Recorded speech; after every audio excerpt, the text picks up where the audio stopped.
आज से हम ऑनलाइन सब्जी का काम चालू कर रहे हैं। भगवान आप हमें आशीर्वाद दें कि हमारा काम सफल हो और इसमें कोई भी विघ्न न आए। भगवान से प्रार्थना करने के बाद सोहन सीधा अपनी सब्जियों को सप्लाई करने के लिए निकल पड़ता है।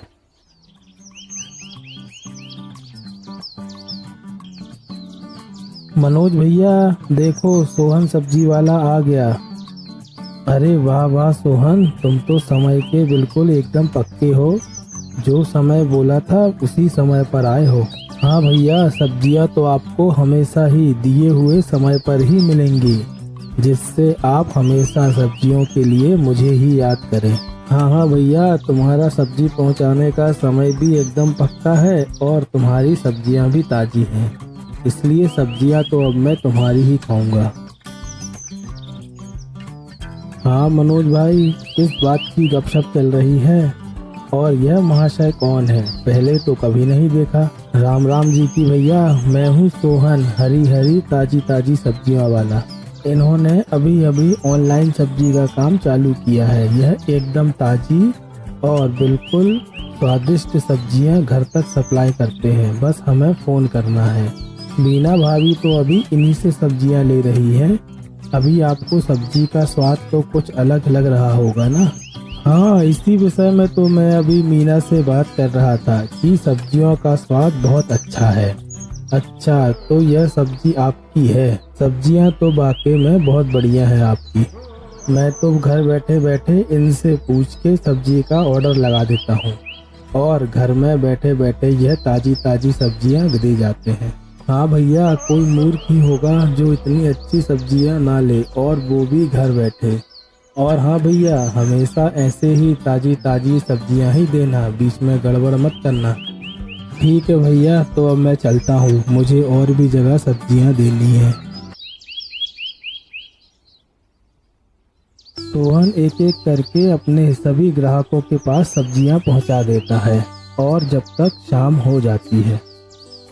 सोहन का ऑनलाइन सब्जी का काम बढ़िया चल पड़ा था, पर अभी उसके सामने दो समस्याएं थी जिसका अभी उसे अंदेशा भी नहीं हुआ था। क्या हुआ भाग्यवती, तुम बहुत चिंता में दिख रही हो? अभी तो हमारा ऑनलाइन सब्जी का काम भी बढ़िया चल रहा है, फिर किस बात की चिंता? पता नहीं मेरे मन में जो बात है वह बात आपके मन में है या नहीं।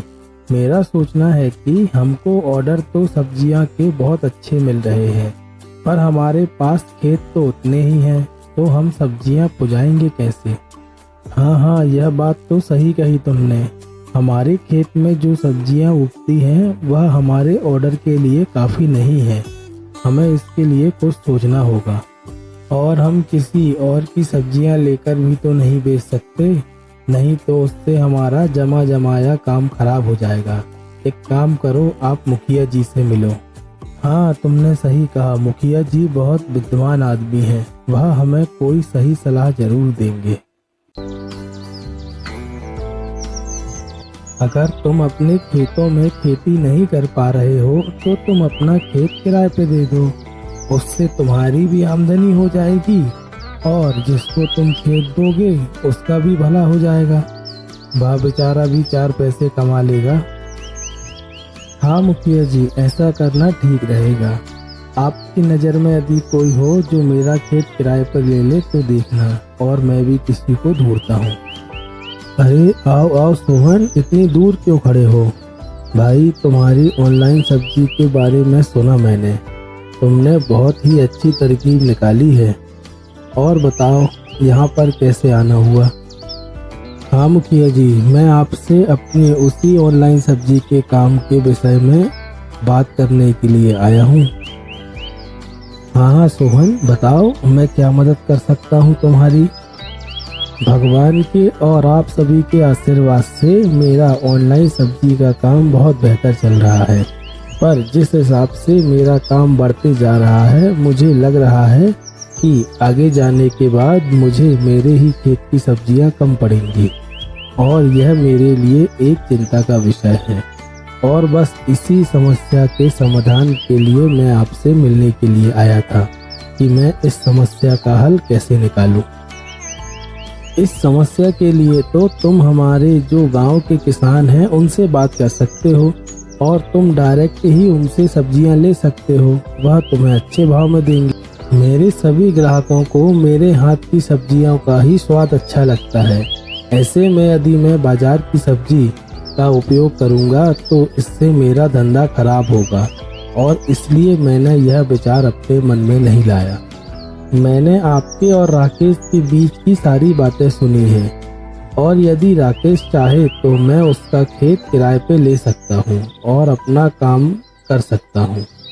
हाँ सोहन, तुम्हारी यह योजना अच्छी है, इससे तो तुम दोनों का ही काम हो जाएगा। अच्छा राकेश, तुम्हारा इसमें क्या कहना है? हाँ हाँ मुखिया जी, ठीक है, मुझे अपना खेत सोहन को किराए में देने में कोई दिक्कत नहीं है। बस हाँ, आप लिखा पढ़ी अच्छे से करा लें। हाँ हाँ ठीक है राकेश, हम सब अच्छे से लिखा पढ़ी करा लेंगे कि सोहन तुम्हारा खेत केवल किराए पे ले रहा है, वो उसमें कोई मालिकाना हक नहीं रखता और राकेश जब चाहे अपना खेत खाली करा सकता है। देख लो सोहन भैया, यह है मेरा खेत जिसको मैं आपको किराए पे देना चाहता हूँ। हाँ राकेश भैया ठीक है, और हाँ आपके खेत की सब्जी उपजाऊ तो है ना, और यहाँ पानी का प्रबंध है? अरे हाँ भैया, मेरे खेत की मिट्टी बहुत उपजाऊ है और यहाँ पे पानी की भी कोई दिक्कत नहीं है। यहाँ पे हाथ वाला पंप भी लगा हुआ है और बिजली वाला पंप भी है, पानी की कोई दिक्कत नहीं। जी जी ठीक है भैया, फिर कोई दिक्कत नहीं, मैं कल से ही बोनी का काम चालू करवा देता हूँ। भाग्यवती, बड़ी अच्छी खबर है, अपने गांव के जो जमींदार है ना, उनके जो छोटे बेटे हैं राकेश, मैंने उन्हीं का खेत किराए पे ले लिया है खेती के लिए।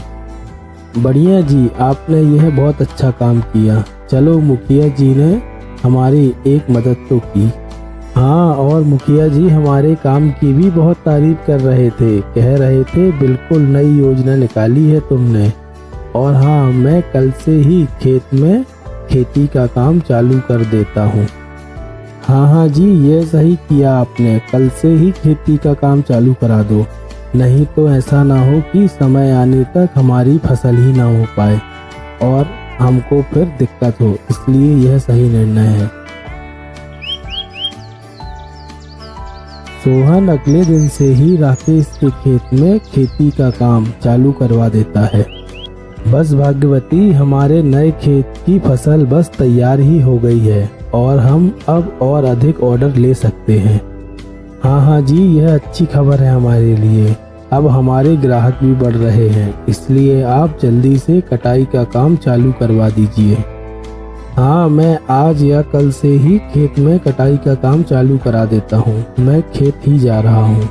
वाह भाई वाह, मेरी फसल तो लगभग तैयार ही है, मैं अभी जाकर मजदूरों को ले आता हूँ और इसकी कटाई का काम चालू कराता हूँ, जिससे मैं और अधिक ऑर्डर ले सकूँ। सोहन अपने और राकेश के दोनों के खेत की सब्जी मिलाकर बेचने लगता है। सारी सप्लाई करके सोहन शाम को घर लौटता है। आप जिन जिन को सब्जियां देकर आए हो, उनमें से बहुत से लोगों का अभी मेरे पास फोन आया और उनका कहना है कि उन्हें आज की सब्जी बिल्कुल पसंद नहीं आई। तुम ये क्या कह रही हो, सब्जी पसंद नहीं आई? क्यों? सब्जी तो वही है हमारी, हमने कुछ बदला ही नहीं। हाँ, पर तुम शायद भूल रहे हो, इस बार हमने राकेश भैया के खेत में भी सब्जी उगाई है और दोनों सब्जी को मिलाकर बेचा है। हाँ, पर मैं सब्जी तो वैसे ही उगा रहा हूँ ना, जैसे अपने खेत में उगा रहा था, तो उससे क्या कि राकेश के खेत की हो या हमारे खेत की। हाँ हाँ, आपका कहना तो हर जगह से सही है, पर मेरा सोचना यह है कि हमारे खेत की मिट्टी शायद कुछ अलग है और इसलिए उसमें इतनी स्वादिष्ट सब्जियां उगती हैं, और यदि हम दूसरे के खेत की सब्जियां भी बेचेंगे तो उससे हमारा भी नाम खराब होगा और हमारा धंधा भी। इसलिए हम उतनी ही सब्जी बेचेंगे जितने की हमारे खेत में उग रही है, ज़्यादा की लालच अब हम नहीं रखेंगे। हाँ भाग्यवती, तुम सही कह रही हो, शायद ऐसा हो सकता है। इसलिए अब हम केवल अपने ही खेत की सब्जियां बेचेंगे। अब उसमें हमको जितना भी मुनाफा हो हम उतने में ही खुश रहेंगे और उतने में ही अपना गुजर बसर करेंगे। इतनी मेहनत करने के बाद भी यदि मुझे गांव के लोगों का अपमान सहना पड़े तो वह चीज़ मुझे गवारा नहीं। बस चीज़ कम बेचेंगे पर अच्छी बेचेंगे, जिससे लोग हमारा सम्मान करें। और भाग्यवती और सोहन यह फैसला करते हैं कि वह राकेश का खेत वापस कर देंगे और वह केवल अपने खेत की सब्जी ही बेचेंगे और केवल अपने गांव के लोगों के बीच।